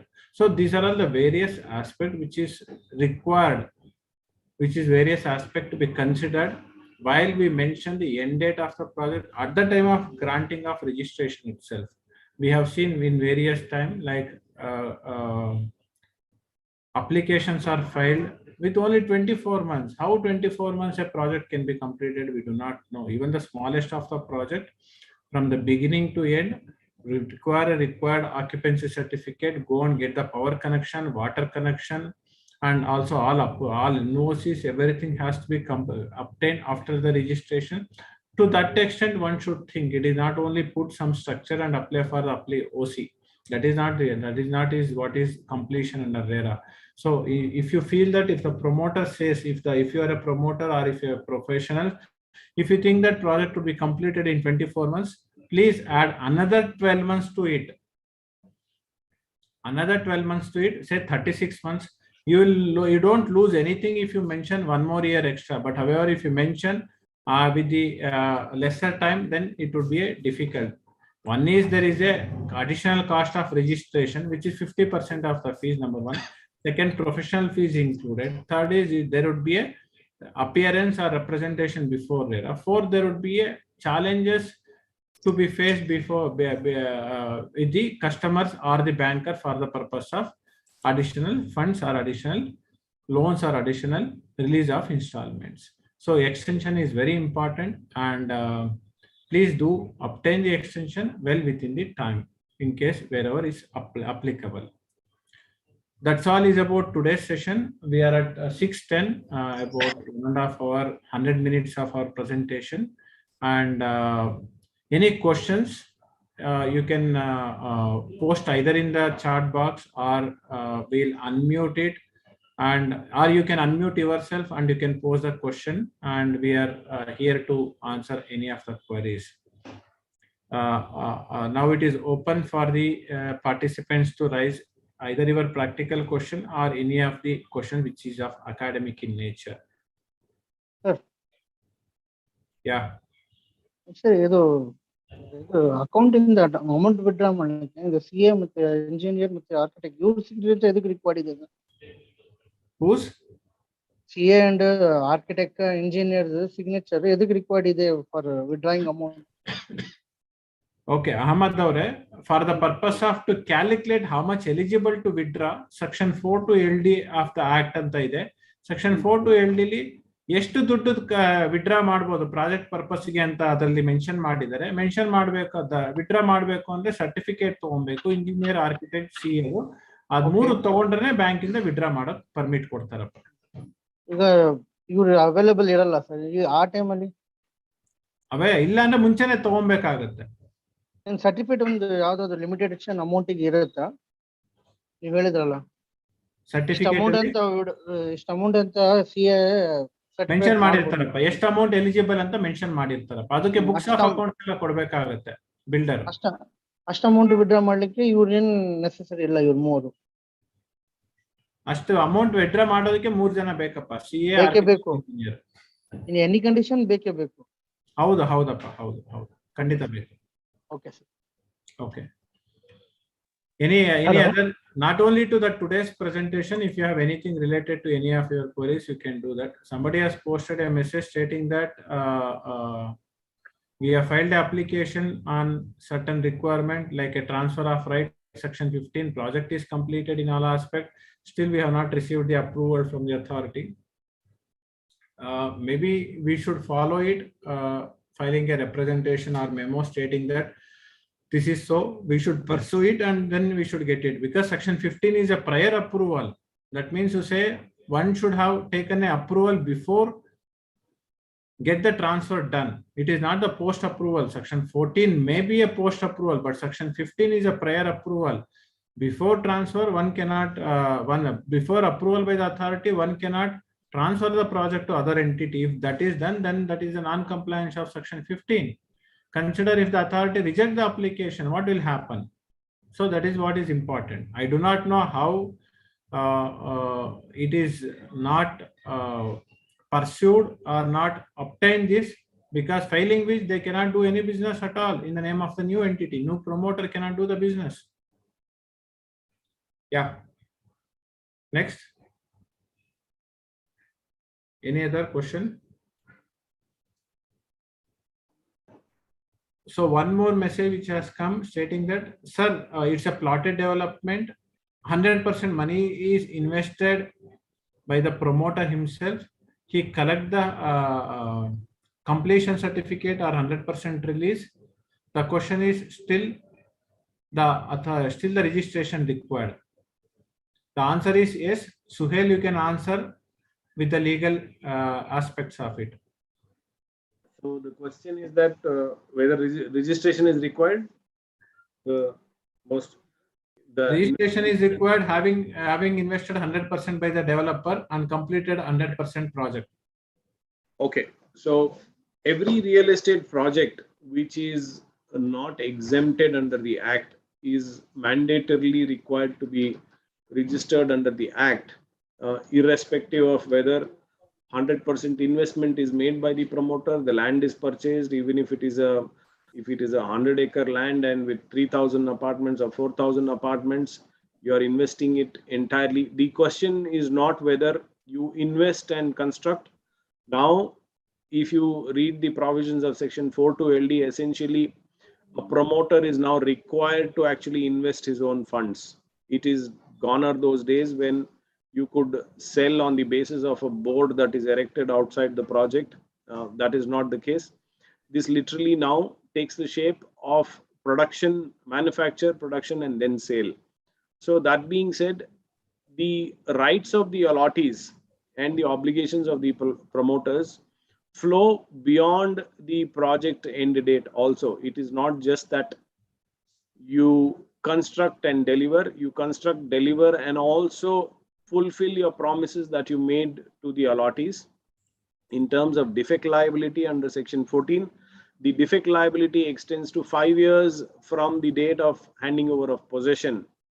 And in terms of title assurance under section 18.2, it extends in perpetuity. In perpetuity is forever, which Vinay mentioned some time back. So which means that at any point of time, if the title to the land on which the project has been developed stands vitiated because of some litigation or some default on the part of the promoter, let's say that at a later point of time, it is found that a valley has been encroached upon to construct a building or a portion of a building, and that there is a threat to demolish and it actually gets demolished, then the allottee, irrespective of the law of limitation, does not apply for an allottee to go against the promoter to seek for refund of the money along with compensation and penalty. So that being said, and there are now many judgments which have been rendered by some of the high courts to say that RERA becomes applicable to such projects which are registered under the Act. So what it effectively means is that only when a project gets registered under RERA, do the allottees get a right to seek recourse under the Act by filing a complaint either under section 31 or under section 35. So irrespective of how the promoter is developing, what is to be kept in mind is the projects which are not exempted under the Act, that is where the land is less than 500 square meters and the units are not more than 8. So other than these projects and the projects which fall beyond any planning authority, let's say that it is in some place where there is no planning authority at all, such projects are excluded under the ambit of the Act. So other than these projects, irrespective of what is the scheme of development, how it is being developed, everything has to be mandatorily registered under the Act. There is absolutely no exemption. So make sure that any project, the moment you get the plan sanctioned, make sure the application is filed and you obtain registration. In terms of investment being made by the promoter himself, so the compliances would only come down, which means that while filing the quarterly updates, you are not going to declare the money collected, you don't have to take these certificates to withdraw money because there is no money that you're collecting because you're investing entirely by yourself, completing it and only then selling it. So that much compliances would come down. And also keep it in mind that at a later point of time, the government may issue guidelines to say that any project which is sold after 1/5/2017 without obtaining a RERA registration certificate may stand vitiated in terms of title. That is, future transactions may become impossible. So the properties may lose marketability at a later point of time. That is, as a lawyer, I can say that any project which comes to me, which should have been registered, if it is not registered, I'm going to refuse or I'm going to ask my client if he's a purchaser, I'm going to say, don't buy this property because it does not have RERA registration. So that may also pose a challenge if you don't register the project. So make sure all projects are registered. There is absolutely no exclusion, whether you invest yourself or however you develop it. Thank you, Suhail, for clarification. Friends, few have posted the questions in a private chat. However, in the interest of them, maybe the reason they don't want to disclose their identity. So I have replied to them in the chat box to everyone without disclosing their identity. And if you have any other question, we are ready to take up. Otherwise, we will conclude the session. And keep observing or keep looking at your message, that because we do host the session month on month, which is related to the real estate and in terms of RERA, GST, or the legal aspects under RERA. So you can be in touch with Shweta or anybody from the RERA consultants, so that they can reach you out to share the updates on periodical basis. Thank you so much for your patience hearing. Looking forward to see you in subsequent sessions. Thank you. Thank you, Shweta, for everything. Thank you, sir. So thank you, everyone. I hope that our participants have gained enough knowledge on important compliances under RERA and the important aspects under RERA. Thank you, Vinay, sir. Thank you, Suhail, sir. Thank you, Ms. Poornima, for contributing your valuable time and expert opinion on periodical compliances and other aspects under RERA. And at last, I would like to tell that our next live session will happen on 17th March, and another session will happen on 22nd of March. So one session will be on GST series for RERA, and another session will be on latest updates under RERA. Rest of the details and the other like the dates, we will keep you posted through the banners and the messages. As of now, have a wonderful evening. Stay safe and stay healthy. Thank you, everyone. Thank you, everyone. Thank you.